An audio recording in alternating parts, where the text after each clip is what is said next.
মিরপুরের আকাশে বৃষ্টি ছিল, মাঠেও ছিল থমথমে এক আবহ। সিরিজের শেষ টি-20 ম্যাচে লাল সবুজের পতাকাবাহীরাও হেরেছে 6 উইকেটের ব্যবধানে। কিন্তু দিনের শেষে সবচেয়ে বেশি আলোচনায় উঠে এলেন একজনই, লিটন দাস।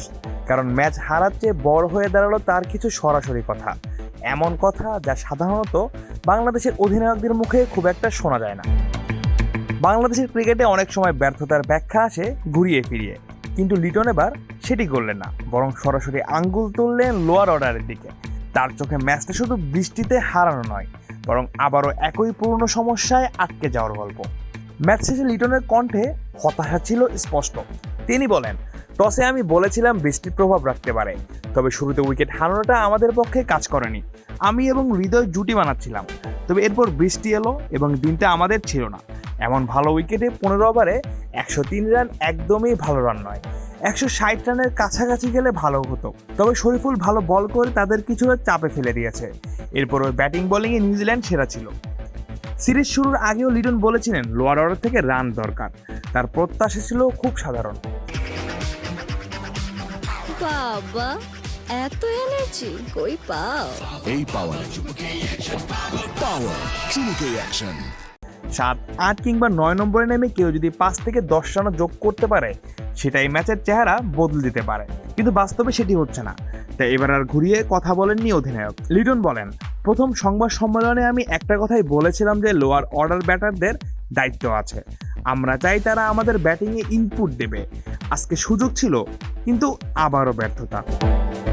বিশেষ করে স্পিনারদের ব্যাটিং নিয়ে তার আক্ষেপটা বেশি।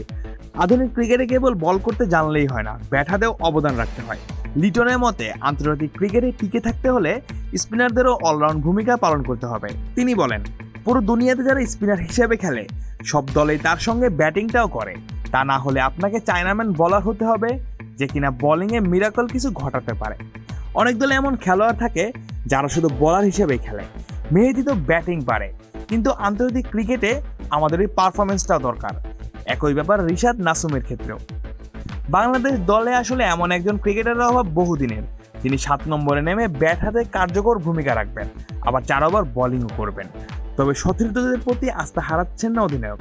তার বিশ্বাস, উন্নতি সময় সাপেক্ষ। লিটনের ভাষায়, রাতারাতি তো সব বদল হবে না, এটা সম্ভব নয়, কিন্তু ওরাও চেষ্টা করছে। আমি আশা করি যে বিশ্বকাপ আসতে আসতে কিছুটা হলেও উন্নতি হবে। আর মজার বিষয় হলো, এই লিটনই আবার অতীতে নিজের সতীর্থদের জন্য ঢাল হয়ে দাঁড়িয়েছেন। বিশ্বকাপের আগে আয়ারল্যান্ড সিরিজ থেকে শামীম পাটোয়ারি বাদ পড়ার পর সংবাদ সম্মেলনে প্রধান নির্বাচকের সিদ্ধান্ত নিয়ে প্রকাশ্যেই প্রশ্ন তুলেছিলেন তিনি। তখন অনেকেই দেখেছিলেন দলের ক্রিকেটারদের পাশে দাঁড়ানো একজন অধিনায়ককে। আর এবার সেই একই মানুষই প্রকাশ্যে বললেন দলের দুর্বলতার কথা। হয়তো এটাই লিটন দাসের অধিনায়কত্বের সবচেয়ে আলাদা দিক।